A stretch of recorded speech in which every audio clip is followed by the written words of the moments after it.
সেই মহান আল্লাহ রাব্বুল আলামিনের প্রশংসা, যিনি আমাদেরকে এই শুক্রবারের দিনে ইয়াউমুল জুমআ, সাইয়্যিদুল আইয়াম, দিনের সর্দার, এই দিনে আল্লাহ রাব্বুল আলামিন আমাদেরকে এই মসজিদে আসার তৌফিক দান করেছেন।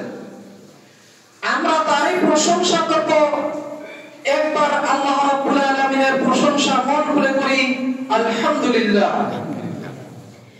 তারপরে আমাদের শেষ নবী মুহাম্মদুর রাসূলুল্লাহ সাল্লাল্লাহু আলাইহি ওয়াসাল্লাম, তিনার উপর হাজার হাজার শান্তির ধারা বর্ষিত হোক।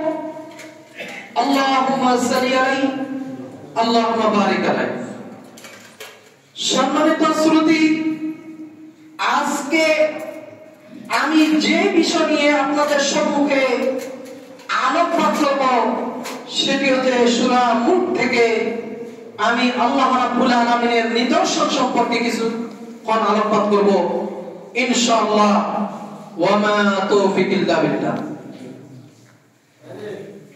আল্লাহ রাব্বুল আলামিন আমাদের জীবনের জন্য গাইডলাইন হিসেবে আমাদেরকে কোরআন দিয়েছেন। এই কোরআনকে কার মাধ্যমে দিয়েছেন? জিবরাইলের মাধ্যমে। কার উপর অবতীর্ণ করেছেন? নবী মুহাম্মদুর রাসূলুল্লাহ সাল্লাল্লাহু আলাইহি সাল্লামের উপর এই কোরআন অবতীর্ণ করেছেন। আমাদের জীবনকে যদি আমরা সঠিকভাবে পরিচালনা করতে যদি চাই, আমাদেরকে কোরআন খুলে দেখতে হবে, কোরআনের আহকাম দেখতে হবে, হাদিস দেখতে হবে, নবী করিম সাল্লাল্লাহু আলাইহি সাল্লামের জীবনী দেখতে হবে। তাদের জীবন কেমন ছিল, সাহাবাদের জীবন কেমন ছিল, নবী করিম সাল্লাল্লাহু আলাইহি সাল্লাম হাদিসের মধ্যে কি বলেছেন, আল্লাহ রাব্বুল আলামিনের এই কোরআন যে তার মধ্যে বিধিবিধান কি, এইগুলো আমাদের খুলে দেখা দরকার। কিন্তু আমরা বড় হতভাগা যে আজকে আমরা কোরআন নিজেও শিখি না এবং অন্যজনকে শিখার সুযোগ করে দিই না। যা হোক, আল্লাহ রাব্বুল আলামিন এই যে আমাদের উপর কোরআন অবতীর্ণ করেছেন, তার মধ্যে একটা সূরার নাম হচ্ছে সূরা মুলক। আল্লাহ রাব্বুল আলামিন এখানে যে বান্দার উপর অশেষ নিয়ামত কি করেছেন, অবতীর্ণ করেছেন, দিয়েছেন, সে সম্পর্কে আল্লাহ রাব্বুল আলামিন বলছেন, তাবারাকাল্লাযী বিয়াদিহিল মুলক ওয়া হুয়া আলা কুল্লি শাইইন কাদির। আল্লাহ রাব্বুল আলামিন বলছেন, তাবারাকা, সেই আল্লাহ রাব্বুল আলামিন খুব বরকতময়, বিয়াদিহিল মুলক, যার হাতে এই সমস্ত বাদশাহত, যার হাতে পুরা পৃথিবী, চন্দ্র, নক্ষত্র, সৌরজগৎ এবং এই ভূমণ্ডলে যা কিছু আছে সমস্ত কিছুর বাদশাকে আল্লাহ রাব্বুল আলামিন, তিনি খুব বরকতময়, তার হাত খুব বরকতময়। তাবারাকাল্লাযী বিয়াদিহিল মুলক ওয়া হুয়া আলা কুল্লি শাইইন কাদির। এবং আল্লাহ রাব্বুল আলামিন সমস্ত জিনিসের উপর ক্ষমতাবান। আল্লাহ রাব্বুল আলামিন যেমন সমস্ত জিনিসের উপর আল্লাহ রাব্বুল আলামিন কুদরত রাখে, আল্লাহ রাব্বুল আলামিন যেভাবে সমস্ত জিনিসের মালিক, আল্লাহ রাব্বুল আলামিন একদিন এই সমস্ত জিনিসকে ধ্বংস করে দিবেন। আল্লাহ রাব্বুল আলামিন একটা সময় আসবেন যখন সব কিছুকে তছনছ করে দিবেন, কিছুই বাকি রাখবেন না এই পৃথিবীর মধ্যে। আল্লাহ রাব্বুল আলামিন সমস্ত কিছু একদম রেজা রেজা করে দিবেন। তো সেই আল্লাহ রাব্বুল আলামিন খুবই বরকতময়। তারপরে আল্লাহ রাব্বুল আলামিন বলছেন, আল্লাযী খালাকাল মাউতা ওয়াল হায়াতা লিয়াবলুয়াকুম আইয়ুকুম আহসানু আমালা। আল্লাহ রাব্বুল আলামিন বলছেন আল্লাযী, যিনি খালাকাল মাউতা ওয়াল হায়াতা, মওত মানে কি? মৃত্যু। আল্লাহ রাব্বুল আলামিন বলছেন আল্লাযী খালাকাল মাউতা ওয়াল হায়াতা, যিনি সৃষ্টি করেছেন, যিনি তৈরি করেছেন মৃত্যু এবং জীবনকে। আল্লাহ রাব্বুল আলামিন কি বলছেন? যে যিনি মৃত্যু এবং জীবনকে তোমাদেরকে দান করেছেন, আল্লাযী খালাকাল মাউতা ওয়াল হায়াতা। এখানে একটা আমরা জিনিস ভাববো না যে আল্লাহ রাব্বুল আলামিন বলছে যে কি, যে যিনি মৃত্যু এবং জীবন দিয়েছেন। তো আমরা কি মৃত ছিলাম? আগে মৃত, এই মৃত্যুর কথাটা কেন নিয়ে আসলেন? যে যিনি মৃত্যু এবং হায়াত দিয়েছেন, এখানে একটা বড় তাফসীর বিশ্লেষণ আছে। জানতে হবে আমাদেরকে যে আল্লাহ রাব্বুল আলামিন যে বললেন যে যিনি তোমাদের মৃত্যুর পরে তোমাদেরকে জীবন দিয়েছেন, অথচ আমরা জানি না এর ব্যাখ্যা কি। জানা উচিত যে আমরা প্রথমে মৃত্যু অবস্থায় ছিলাম। কিভাবে? আল্লাহ রাব্বুল আলামিন বলছেন যে যখন এই মানুষের কোনো অস্তিত্ব ছিল না। আচ্ছা বলেন তো, আদম আসার পূর্বে কোন মানুষের অস্তিত্ব ছিল? মানুষ সেই সময় কি মৃত অবস্থায় ছিল। কোন নাম, মৃত মানে ওর নাম মিটে যাওয়া, কোন নাম ছিল না। ঠিক আছে, আদমকে সৃষ্টি করলেন, আদমের পিঠ থেকে আল্লাহ রাব্বুল আলামিন পিঠটা এইভাবে বসিয়ে দিলেন একটু করে মৃদুভাবে। অসংখ্য আদমের সন্তান সেখান থেকে কি হলো বের হলো। তো সেখান থেকে আমরা পৃথিবীর আসার পূর্বে যে আমরা যেখানে ছিলাম, কোথায়? সেই আল্লাহ রাব্বুল আলামিনের সেই আরশের এখানে, যেখানে আল্লাহ রাব্বুল আলামিন আমাদেরকে সবাইকে গচ্ছিত করে রেখেছেন। এবং যারা আসবে সবাই এখনো মৃত অবস্থায় আছে সেখানে। একটা সময় কি করবে? যখন আমরা মায়ের গর্ভে ছিলাম তখন আমরা মৃত অবস্থায় ছিলাম, কোনো জীবন ছিল না। সেখানে মায়ের গর্ভে যাওয়ার পরে কি হলো? সেখানে একটা, এই তো আমাদের মা বাবার বীর্য, যেটা দিয়ে কি হলো? একটা রক্ততে পরিণত হলো। সেখানে কি জান ছিল? ছিল না। আমাদের বীর্যের মধ্যে কোনো জান আছে? না। সেই বীর্যটা যখন মায়ের গর্ভে গেল সেখানে রক্ততে পরিণত হলো 40 দিন পর। কি হলো? 40 দিন পর সেটা রক্ততে পরিণত হলো। আবার 40 দিন পর কি হলো? সেটাতে গোশত আসলো, গোশত সেখানে আসলো। আবার 40 দিন পর সেখানে হাড্ডি এবং পরিপূর্ণ একটা সামান্য এতটুকু একটা বাচ্চার রূপ ধারণ করলো। তখন রূহ ফেরেশতা আসলো এবং তার মধ্যে জান ঢেলে দিল, যেটা রূহ, যেটা হচ্ছে আল্লাহ রাব্বুল আলামিনের কাছে আদমকে সৃষ্টি করার পরে রূহগুলো তৈরি করে রেখেছেন। যারা আসবে তাদেরকে তৈরি করা আছে, কিন্তু মানে রূহ অবস্থায় আছে, মৃত্যু অবস্থায় আছে। তো ওই রূহটা এসে কি করলো? মায়ের গর্ভে সে আল্লাহ রাব্বুল আলামিন কি করলেন? ফেরেশতার মাধ্যমে ঢুকিয়ে দিলেন, সেখানে জান পেলেন তখন। তো আল্লাহ রাব্বুল আলামিন তাই বলছেন যে কি, আল্লাযী খালাকাল মাউতা ওয়াল হায়াতা, তোমরা মৃত্যু প্রথমে ছিলে, তারপরে তোমরা কি হয়েছে? জীবিত হয়েছো। একটা আয়াত বলছে যে তোমরা মৃত অবস্থায় ছিলে, আবার তোমরা জীবিত হবে, আবার তোমরা মৃত্যুবরণ করবে, আবার জীবিত হবে। কিভাবে? যে এই তো আমরা তারপরে জীবন পেলাম। জীবন পাওয়ার পরে কি করলাম? মায়ের গর্ভ থেকে আমরা ভূমিষ্ঠ হয়ে এই পৃথিবীতে আসলাম। একটা সময় বড় হলাম, বড় হওয়ার পরে আবার আমরা মৃত্যুবরণ করব। মৃত্যুর পরে আল্লাহ রাব্বুল আলামিন আবার আমাকে কি করবেন? আমাদেরকে জীবিত করবেন। তো আল্লাহ রাব্বুল আলামিন এই জন্য বলছেন যে তোমাদেরকে আমি কি করেছি?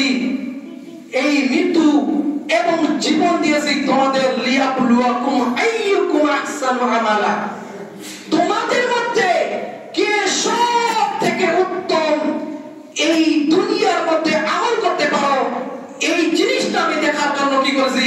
তোমাদের মৃত্যু এবং তোমাদের হায়াতকে আমি কি করেছি?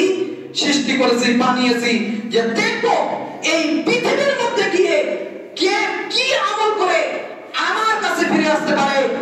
আমাদের উচিত এই পৃথিবীটা সামান্য একটা মুসাফির খানা। বাবা নবী করিম সাল্লাল্লাহু আলাইহি সাল্লাম বলেন যে তোমাদের জন্য এই পৃথিবীটা একটা মুসাফিরের মতো। যে মুসাফির কি করে, যে একটা যখন মুসাফির বুঝতে পারলেন যারা ট্রাভেল করে, ট্রাভেল তো আচ্ছা আপনারা যখন দীঘাতে কোনোদিন সফর করতে যান তো জমি জায়গা যা আছে বাড়িঘর সবকিছু উঠিয়ে নিয়ে যান নাকি? না, কিছুদিনের জন্য সামান্য কিছু টাকা, রাস্তার খরচা এবং আমার জীবনটা যেন চলে এবং আমি যেন আবার আমার গন্তব্যে যেন ফিরে আসতে পারি, এইটুকু সামানি আপনি কি করেন, ট্রাভেল করেন দীঘা পর্যন্ত সমুদ্র দেখার জন্য। তো আল্লাহ রাব্বুল আলামিন এই মুসাফির হিসেবে আমাদেরকে এই পৃথিবীর মধ্যে পাঠিয়েছেন যে কি, যে হে বান্দা তুই যা, এটা আমি তোমাকে দিলাম, তুই এই পৃথিবীতে গিয়ে কি করলি না করলি আমি দেখব যে তুই কতখানি সঞ্চয় করে আমার কাছে আমল নিয়ে আসবি। এটা আমি পরীক্ষা করব, এই জিনিসটা আমি দেখব যে তুমি এই পৃথিবীতে গিয়ে এই দুনিয়ার মায়াতে আমাকে ভুলে গেলে নাকি, সন্তান সন্ততি এবং স্ত্রীকে পেয়ে তুমি ভুলে গেলে নাকি, আজকে এই ঠান্ডার কারণে স্ত্রীকে গরম বিছানায় পেয়ে তুমি আজকে ফজরের নামাজ ছেড়ে শুয়ে থাকছো নাকি, আমি তোমাকে পরীক্ষা করব, এটা দেখব। আল্লাহ রাব্বুল আলামিন ওটা বলছে লিয়াবলুয়াকুম আইয়ুকুম আহসানু আমালা ওয়া হুয়াল আজিজুল গফুর, এবং তিনি খুব মানুষকে ক্ষমাশীল, খুব ক্ষমা করে, এবং আল্লাহ রাব্বুল আলামিন মানুষকে অনেক সংখ্যক মানুষকে ক্ষমা করে দেন, গফুর। আল্লাহ রাব্বুল আলামিন এই কথা বললেন যে আমি তোমাদেরকে পরীক্ষা করব। তারপরে কি বলেন, আল্লাযী খালাকা সাবআ সামাওয়াতিন তিবাকা মা তারা ফি খালকির রহমান, আল্লাযী যিনি খালাকা সৃষ্টি করেছেন সাবআ সামাওয়াত মানে সপ্তম আসমান, স্তর আছে না, এই আমরা পড়িনি যে জীবন বিজ্ঞানে কয়েকটা স্তর আছে, ট্রপোস্ফিয়ার, আয়োনোস্ফিয়ার, এইভাবে আল্লাহ রাব্বুল আলামিন কয়েকটা স্তর রেখেছেন আসমানে। আসমান, 7 আসমান আছে। আল্লাহ রাব্বুল আলামিন এই কোরআন কারীমের মধ্যে বলেন যে আল্লাযী খালাকা সাবআ সামাওয়াতিন তিবাকা, যে আমি 7টা আসমান সৃষ্টি করেছি এক একটার পরে একটা একটা। এখানে একটা আসমান, এক আসমানের পরে আরেক আসমান, তারপর আরেক আসমান, এইভাবে করে আমি 7 আসমান সৃষ্টি করেছি। এই আসমান এমন দূরত্ব, এখান থেকে আমাদের প্রথম আসমান যেটা দূরত্ব, দ্বিতীয় আসমান তার থেকে দ্বিগুণ দূরত্ব হবে। এই হচ্ছে আমাদের পৃথিবী থেকে প্রথম আসমান। এটা শুধু আমরা আসমানকে দেখতে পাচ্ছি। তো এইভাবে এটা প্রথম আসমান, এইভাবে করে উপরে আরো 6টা আসমান আছে। আল্লাহ রাব্বুল আলামিন এই কথাটাই বলছে যে আমি 7টা আসমান করে সৃষ্টি করেছি। কিভাবে? একটার পর এক, একতলা, দুতলা, তিনতলা করে 7 তলা বিল্ডিং যেভাবে আমরা তৈরি করি, নির্মাণ করি, আল্লাহ রাব্বুল আলামিন সেইভাবে 7টা আসমান সৃষ্টি করেছেন। তারপরে বলছে মা তারা ফি খালকির রহমান, হে বান্দা আমি যে এই 7টা আসমান সৃষ্টি করেছি এর মধ্যে কোনো ফুটা, টেরা, বেকা, কোথাও কোনো কোণে হেলে গেছে নাকি? দেখতে পাচ্ছ? হ্যাঁ, আমি যে এই 7টা আসমান সৃষ্টি করেছি আমার ক্ষমতার দিকে তুমি তাকাও। মা তারা ফি খালকির রহমান, তুমি রহমানের সৃষ্টির মধ্যে কোন রকমের ফুটা, ছেদা এবং ভাঙা কাটা দেখতে পাচ্ছ নাকি? আল্লাহ রাব্বুল আলামিন বলছে দেখ, মা তারা ফি খালকির রহমান মিন তাফাউত, তাফাউত মানে ছেদা, ভাঙা, ফুটা, কোন দিকে হেলে যাওয়া। আমরা দেখবো যে একটা ছাদ যখন তৈরি করি একটা সময় কি হয়ে যায়, গড়বড় হয়ে যায়। দেখবো যে কি ছাদ থেকে এই প্লাস্টার গুলো ছুটে আমাদের বুকের উপর পড়ে, মাথার উপর পড়ে। কিন্তু হে বান্দা আমি এই আসমানকে সৃষ্টি করেছি, আজ পর্যন্ত কোন রকমের যে ড্যামেজ ছয় কোথাও তোমাদের উপর পড়ে যাচ্ছে নাকি? হ্যাঁ, কার উপর আসমান পড়ে গেছিল নাকি আজ পর্যন্ত? একটু সিমেন্ট বাড়ি আসমানের কিছু টুকরা পড়ে গেছিল কার উপর? পড়ে নাকি? আজ পর্যন্ত ড্যামেজ হয়নি। আল্লাহ রাব্বুল আলামিন ওটাই বলছে, তোমরা আমার সৃষ্টির মধ্যে কোনো ড্যামেজ দেখতে পাচ্ছ নাকি? বলছে ফারজিল বাসার, হে বান্দা তুমি আবার দেখো, তুমি আবার দেখো আমার আসমানের দিকে। দেখা উচিত সমস্ত আল্লাহ রাব্বুল আলামিনের যত কুদরত রয়েছে, যত সৃষ্টি রয়েছে, সেগুলোর দিকে আমাদের তাকানো উচিত।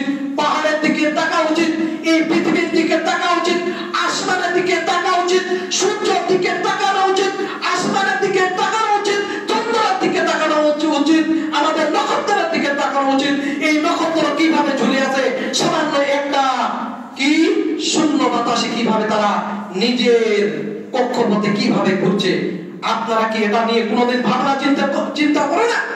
আল্লাহ রাব্বুল আলামিন বলছে যে হে বান্দা, এই তো আমরা এই সামান্য পৃথিবীটা যদি আমরা গুগল ম্যাপে দেখি, যদি আমরা জুম আউট করে দেখি, তো সামান্য একটা যে কি দেখবো আর কি আর বলবো, যে আমরা এই তো 5 টাকা দিয়ে একটা বল কিনতাম, এইভাবে মারলে কুত্তো 2-3 বার করে কুত্তে যেত, ওইটুকু বলের মতো দেখাবে। তো সামান্য এই পৃথিবীর মধ্যে আমরা বসবাস করি, তো এই পৃথিবীর মধ্যে বসবাস করে আমরা নিজের মধ্যে অনেক গর্ব করি। এই পৃথিবীর মধ্যে সামান্য এই গোলাটাতে বসে তুমি কি নিজেকে বড় মনে করছো? এই গোলাটা আমি একদিন উড়িয়ে দেব। তো এইগুলো দেখো, আমি এই সমস্ত সৃষ্টি করেছি, পাহাড়কে দেখো আমি কিভাবে উঁচা করেছি, এগুলো কি তোমরা দেখো না? এই নিদর্শনগুলো কি তোমরা লক্ষ্য করো না? আমার সৃষ্টির দিকে তোমরা দেখো না? তোমরা দেখো ফারজিল বাসার হাল তারা মিন ফুতুর, এইগুলোর মধ্যে কোন রকম তোমরা কোন রকম ড্যামেজ পাচ্ছ নাকি? আজকে তো আমরা নিজে ড্যামেজ করছি না? কিভাবে ড্যামেজ করছি? আজকে বেশি বেশি ধোঁয়া করছি, তার জন্য আমাদের যেটা এই তো সৌরজগৎ থেকে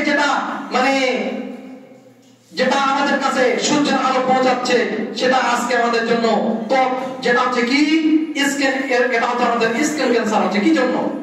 আমরা নিজে নিজে ড্যামেজ করছি। কি আমাদের যে একটা জালি আছে, যেটা এই সূর্যের একটা যে ক্ষতিকারক রশ্মি এই পৃথিবীর মধ্যে আসলে কি করে মানুষের ক্ষতি করে, সেগুলো আমরা এই অনেক রকম জ্বালানি, ধোঁয়া টোয়া, গাড়ি, কলকারখানা তৈরি করে সেগুলোকে আমরা ফাটল ধরে দিয়েছি।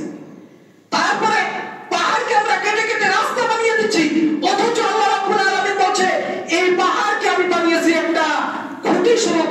যখন আল্লাহ রাব্বুল আলামিন এই পৃথিবীকে সৃষ্টি করলেন, তখন পৃথিবীটা শুধু রংমন করে এইদিকে এদিক, বলছে আমার বান্দা এখানে যদি থাকে তো সামনেও যাবে, এইদিকে ঝোঁকতে ঝোঁকতে যাবে, এইদিকে ঝোঁকবে, ওইদিকে ঝোঁকবে, হচটকে পড়ে যাবে।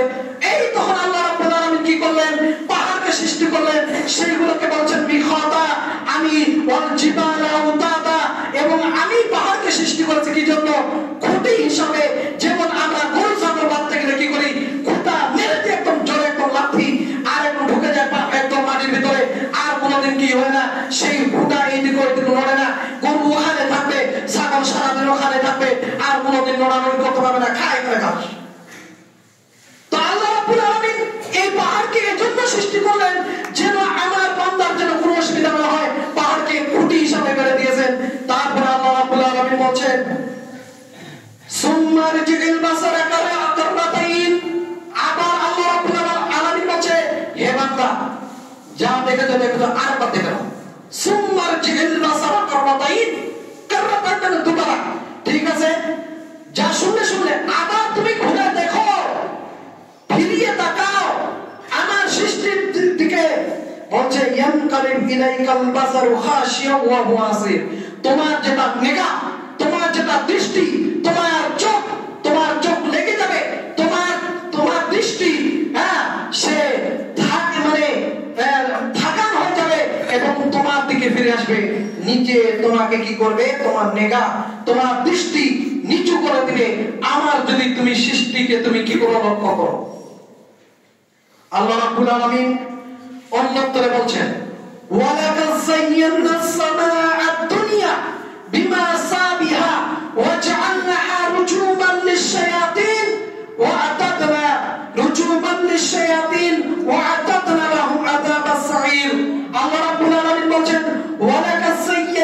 সামাআত দুনিয়া বিমা সাবিহা, আমি আসমানকে এবং দুনিয়াকে আমি কি করেছি? জিনাত দিয়েছি, সৌন্দর্য দিয়েছি। আসমানকে আমি সৌন্দর্য করে ঝলমল করে আমাদের একটা যখন কি করি, একটা রুম তৈরি করি, রুমের মধ্যে অসংখ্য বাল্ব লাগিয়ে দিই। এই নীল রঙের বাল্ব লাগিয়ে দিয়েছি, সাদা রঙের, কেউ হচ্ছে গোলাপি রঙের, কেউ হচ্ছে অনেক রকমের কি বাল্ব লাগিয়ে দিচ্ছে। কেন? ঘরটাকে সুন্দর করার জন্য। আল্লাহ রাব্বুল আলামিন ওটাই বলছে, ওয়ালাকা সাইয়্যানা সামাআ, আমি আসমানকে সৌন্দর্য করেছি এবং দুনিয়া, দুনিয়াকে আমি সৌন্দর্য করেছি, সৌন্দর্য করে তৈরি করেছি বিমা সাবিহা, কি দিয়ে? চেরাগ দিয়ে। চেরাগ বিমা সাবিহা ওয়া জাআলনাহা রুজুমান লিশ-শায়াতিন, এবং আমি এই আসমানের মধ্যে শয়তানকে মারার জন্য, আমি রজম করার জন্য আমি কি করেছি? সিতারা তৈরি করেছি, চন্দ্র যেগুলো এবং চাঁদ এবং নক্ষত্রকে সৃষ্টি করেছি। আল্লাহ রাব্বুল আলামিন বলছেন যে আমি আসমানকে সৌন্দর্য করেছি।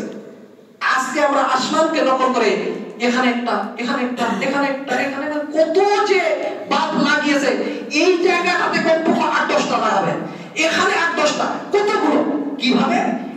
এই যে আমাদের রাত্রির বেলা আমরা যেগুলোকে আমরা নক্ষত্র বলি না, তারা দেখি না, তো তারাকে যখন কি করি আমরা দেখি, কত সুন্দর লাগে না? আল্লাহ রাব্বুল আলামিন বলছেন যে আমি তারা দিয়ে, আমি চন্দ্র দিয়ে, আমি সূর্য দিয়ে আমি এই আসমানকে সৌন্দর্য করে তৈরি করেছি। কিভাবে? একটা সকাল হবে, ঝকঝকে একটা বাল্ব দিবে, যে বাল্ব সারা বিশ্বকে কি করে দেয়? জিনাত, সৌন্দর্য নিয়ে আসে। আচ্ছা আপনারা বলেন তো, দিনের বেলা জিনিস দেখতে ভালো লাগে না রাতের বেলা? দিনের বেলা। তো আল্লাহ রাব্বুল আলামিন বলছেন যে দেখো, আমি দিনের বেলাতে আমি কিভাবে সূর্য দিয়ে আমি কি করেছি? এই পৃথিবীটা আমি কি করেছি? সৌন্দর্য করেছি। রাতের বেলা যেন সুন্দর লাগে এর জন্য আমি কি করেছি? দেখবেন যে রাতের বেলাতে আমরা কি করি? বাড়ির মধ্যে অনেক রকমের লাইটিং লাগিয়ে দিই। লাইটিং লাগিয়ে দিই কেন? যে রাতের বেলা দেখবে আমার বাড়ির সামনে গিয়ে যাবে মানুষ, বাহ কত সুন্দর রে বাড়িটা। হ্যাঁ, তো আল্লাহ রাব্বুল আলামিন বলছে রাতের জন্য আমি সৃষ্টি করেছি কি? একটা চন্দ্র এবং অসংখ্য নক্ষত্র, যেগুলো ঝলঝল করে জ্বলে, খুব সুন্দর লাগে। চাঁদটা যখন জ্বলে না, বৃদ্ধ মশাই, বাবু মশাই চললে শোকের বটে, মাঝে তুই বলতে পারিস চাঁদটা কেন ওঠে? তো এইভাবে যখন চাঁদটা আমরা দেখবো, পূর্ণিমা চাঁদ, কত সুন্দর, মনে হয় এখন ধান কাটতে যায়, কই দেখা নেই, কত সুন্দর, কত সুন্দর লাগে। আল্লাহ রাব্বুল আলামিন ওটাই বলছে, আমি রাতকে সৌন্দর্য দিয়েছি এবং দুনিয়াকে আমি সৌন্দর্য করে বানিয়েছি। ওয়া জাআলনা রুজুমান লিশ-শায়াতিন, এবং আমি শয়তানকে মারার জন্য আমি আসমানে এই নক্ষত্রগুলোকে আমি তৈরি করেছি। নক্ষত্র, একটা কথা বলি, যে রাতের বেলা কখনো কখনো কি করবেন? পেশাব করতে উঠবেন বা কোনো সময় ঘুরে বেড়াচ্ছেন, দেখবেন যে একটা সা করে তারা চলে গেল, আমরা বলে থাকি জান গেল, হয় না? না, আল্লাহ রাব্বুল আলামিন এই কোরআনের মধ্যে বলছে আমি এই তখন কি করি? শয়তানকে মারি। তারা কি করে? তারা শয়তান কি করে?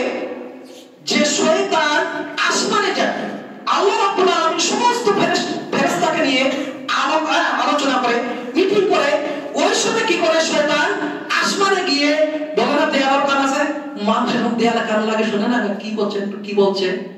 তো শয়তান শোনার জন্য আসমানে যায়, কি নিয়ে ফেরেশতা কি বিষয় গল্প করছে একটু শুনি। ওইগুলো শয়তান কি করে? পাঞ্জিয়ারের কাছে আসে, পাঞ্জিয়ার, গণক, জ্যোতিষী, কাহিন, এদের কাছে আসে, এসে বলে যে কি, যে অমুকের নামে যে তুমি বুঝ করেছিলে, অমুকের নামে যে তুমি বুঝ করেছিলে, যে অমুক ব্যক্তিটা অমুকের দ্বারা ক্ষতিগ্রস্ত হয়েছে, এটা শয়তান এসে লাগিয়ে দেয়। কি করে? যে এই তো কি শুনবে, আর আল্লাহ রাব্বুল আলামিন আসমানে পাহারাদার রেখেছেন ফেরেশতাদেরকে, যখন কি করে তারা শুনতে যায়, সেই তারা দিয়ে তাদেরকে ঝাঁটা মারে, এরকম করে তারা দিয়ে কি করে তাদেরকে ঝাঁটা মারে, এই তারা তখন চলে যায় কার পিছনে? শয়তানের পিছনে। তো এই শয়তান কি করে? আসমানে আল্লাহ রাব্বুল আলামিনের মিটিং শুনতে যায়, আর তখনই তারা কি করে? ধরা খেয়ে যায় এবং তাদেরকে মারা হয় সেই নক্ষত্র দিয়ে। তো তারা চললে কি হয় বলেন, যে তারা শয়তান গিয়েছিল আসমানে আল্লাহর মিটিং শোনার জন্য, আর তখন এই শয়তানকে মারা হয়েছে রাজম রুজুমান লিশায়াতিন ওয়া তাতনা লাহু আযাবাস সাঈর। শয়তানদের জন্য আমি কি করেছি, এমন আযাব তৈরি করেছি, এবং দর্দনাক এমন ভয়ানক আযাব আমি কি করেছি, সৃষ্টি করে রেখেছি। তাহলে আমরা কাহিনের কাছে, পাঞ্জিয়ারের কাছে যা কিছু আমরা কি করি, হাত দেখাই না কেন, গিয়ে বুঝ করি না কেন, তারা 10টা সত্য কথা বলতে পারে আর 99টা মিথ্যা কথা বলবে শয়তান এসে। কেননা তারা কিছু শুনতে পায়, এটা নয়, বলছে যে তারা কিছু কথা শুনে আর কিছু কথা তারা মনে গড়া, তাদের মনের মধ্যে গড়িয়ে গড়িয়ে কি করে তার যে মহান পাঞ্জিয়া তাকে বলে যে কি তোমার কাছে অমুক ব্যক্তিটা যে এসেছিল, এটা হচ্ছে এটা এইভাবে হবে, এটা হচ্ছে এইভাবে হবে। তাহলে আমাদের উচিত যে কি পাঞ্জিয়ার এদের কথা কি করবো না, বিশ্বাস করবো না। এই কোরআন দ্বারা প্রমাণিত। কেননা নবী করিম সাল্লাল্লাহু আলাইহি ওয়াসাল্লাম বলেন, যে ব্যক্তি নিজের হাত কাউকে দেখালো ভাগ্য বর্ণনা করার জন্য, তার জীবন যাপনের জন্য, তার জীবনের যা কিছু হবে সেগুলো হিসাব নিকাশ করার জন্য পাঞ্জিয়াকে বা কাহিনকে বা গণককে, সে যেন আমাকে এবং দ্বীন ইসলামকে অস্বীকার করলো। সে যেন বলল যে মুহাম্মদ নামে কোন রাসূল হতে পারে না এবং দ্বীন ইসলাম বলতে কোনো দিন নাই, সে এইভাবে অস্বীকার করলো। আমরা যদি ভুল করে থাকি কোনদিন, তাহলে তওবা করে নেন। এরপর থেকে যেন আমরা কোনদিন পাঞ্জিয়ারের কাছে, কোন গণকের কাছে, কোন কাহিনের কাছে যেন হাত না দেখাই, ইনশাআল্লাহ কোনদিন দেখাবো না। না হলে আপনারা মুরতাদ হয়ে যাবেন, দিন থেকে বের হয়ে যাবেন। নবী করিম সাল্লাল্লাহু আলাইহি ওয়াসাল্লাম বলেন, সে যেন আমাকে অস্বীকার করলো, দ্বীন ইসলামকে অস্বীকার করলো। দ্বীন ইসলামকে অস্বীকার করা মানে কি, সে কাফের হয়ে যাওয়া, সে কুফরি করা, সে কুফরি করলো এবং আল্লাহ রাব্বুল আলামিনকে অস্বীকার করলো। যাও আরো অনেক কিছু বলার আছে, এগুলো বলতে গেলে শোনা মুখ যদি বলা যায়, আপনারা অনেক কিছু আল্লাহ রাব্বুল আলামিনের নিদর্শন সম্পর্কে আপনারা কি করবেন, জানতে পারবেন। সামান্য আমি কয়টা আয়াত বললাম, 5টা আয়াত আমি তর্জমা এবং বিশ্লেষণ করলাম। আমি যদি এই সূরাটা বলতে যাই, কমপক্ষে 6 মাস লাগবে এই সূরাটার পুরোপুরি তাফসীর করতে। যাও আল্লাহ রাব্বুল আলামিন যতটুকু আমাদেরকে শোনার তৌফিক দান দিল, আমরা যেন সেইটুকুর উপর আমল করি। আল্লাহ রাব্বুল আলামিন আমাদের যেন আল্লাহ রাব্বুল আলামিনের নিদর্শন সম্পর্কে জানার এবং সেগুলোকে যেন দেখে আমরা গৌর ফিকির এবং চিন্তা ভাবনা যেন করি যে আল্লাহ রাব্বুল আলামিনের নিদর্শন সম্পর্কে। সব চন্দ্র সূর্য আসমান নিয়ে যেন আমরা একটু ভাবনা চিন্তা করি এবং আল্লাহ রাব্বুল আলামিনের যে নিদর্শন সেগুলোর উপর যেন আমরা কি করি, আল্লাহ রাব্বুল আলামিনের শুকরিয়া আদায় করি যে এত কিছু আমাদেরকে দিয়েছেন। এগুলো একদিন আবার ভাঙা হয়ে যাবে, কিছু থাকবে না। চন্দ্র সূর্য সমস্ত কিছু কিয়ামতের দিন আছড়ে পড়বে এই পৃথিবীর মধ্যে, সব ধোঁয়া হয়ে যাবে। আসমান, সাত আসমান এই পৃথিবীর মধ্যে পড়ে যাবে। কি মনে করছেন এই তো 7 আসমান না? কয়টা আসমান বললাম? 7টা আসমান পৃথিবীর মধ্যে আছড়ে পড়বে। চন্দ্র যেটা আমাদের পৃথিবীর মানে গ্রহের মধ্যে একটা হচ্ছে কি গ্রহ চন্দ্র, সেটা এই চন্দ্র এই পৃথিবীর মধ্যে আছড়ে পড়বে। আর অন্যান্য জুপিটার, নেপচুন আর যা যা আছে সমস্ত কিছু এই পৃথিবীর মধ্যে পড়বে। কেননা ধ্বংস করতে হবে পৃথিবীকে। এখানে তো মানুষ আছে, এখানে তো মূল গন্ডগোল তো এখানে, মানুষ তো এখানে গন্ডগোল করেছে না। এখানে আল্লাহ রাব্বুল আলামিন কিয়ামত কি করবে, সংগঠিত করবে। এখানে হাসরের ময়দান হবে। এই পৃথিবীটাই হচ্ছে হাসরের ময়দান, আর সেটা হবে ফিলিস্তিন। সেটা হবে ফিলিস্তিন। কিয়ামতের পূর্বে সবাই দৌড়াবে কোথায়? সেই সরজমিন ফিলিস্তিন মুলকে শামের দিকে। সেখানেই হবে আমাদের হাসরের ময়দান, সেখানেই আমাদের হাসর নাসর, সেখানেই আমাদের হিসাব নিকাশ হবে। তো এই সমস্ত কিছু একদিন বরবাদ হয়ে যাবে, ধ্বংস হয়ে যাবে, কিছুই থাকবে না। আল্লাহ রাব্বুল আলামিন তুমি আমাদেরকে সঠিক বুঝা এবং সঠিক জিনিসের উপর আমল করা তৌফিক দান দিও। আল্লাহ রাব্বুল আলামিন তুমি আমাদের গুনাহ খাতাকে maaf করে দিও। রব্বুল আলামিন তুমি আমাদের সন্তান সন্ততিদেরকে আল্লাহ আলেমে দ্বীন, দ্বীনের খাদেম হিসাবে কবুল করেন। আমরা আল্লাহ রাব্বুল আলামিন যতটুকু অর্জন করতে পেরেছি এবং পারিনি, কেউ পারছি কেউ পারি না, কিন্তু আমাদের সন্তান মেয়ে এবং ছেলেদেরকে যেন সঠিক শিক্ষা দিয়ে তাদের যেন দ্বীনের জ্ঞানটা দিতে পারে, তারা যেন কিয়ামতের দিন আমাদের এই কোরআন পাকড়িয়ে ধরে যেন আমাদেরকে আল্লাহ রাব্বুল আলামিনের কাছে না নিয়ে যায়, তারা নিয়ে যাবে সেই শিক্ষা না দিলে। আল্লাহ রাব্বুল আলামিন তুমি আমাদেরকে ক্ষমা করো। এখান থেকে আমার বক্তব্য সমাপ্ত করলাম। যদি কোনোদিন মৌকা মিলে, সময় যদি পাই, ইনশাআল্লাহ আবার আসবো এবং আপনাদের সম্মুখে আবার মূল্যবান বিষয় নিয়ে আলোকপাত করব। এই সূরা মুলক থেকে, এরপরে সূরা মুলক থেকে 6 নম্বর আয়াত থেকে আল্লাহ রাব্বুল আলামিনের আযাব সম্পর্কে। যাও আল্লাহ রাব্বুল আলামিন আমাকে যতখানি বলার তৌফিক দান দিল, আমরা যেন তার উপর আমল করতে পারি। আউযু বিল্লাহি মিনাশ শাইতানির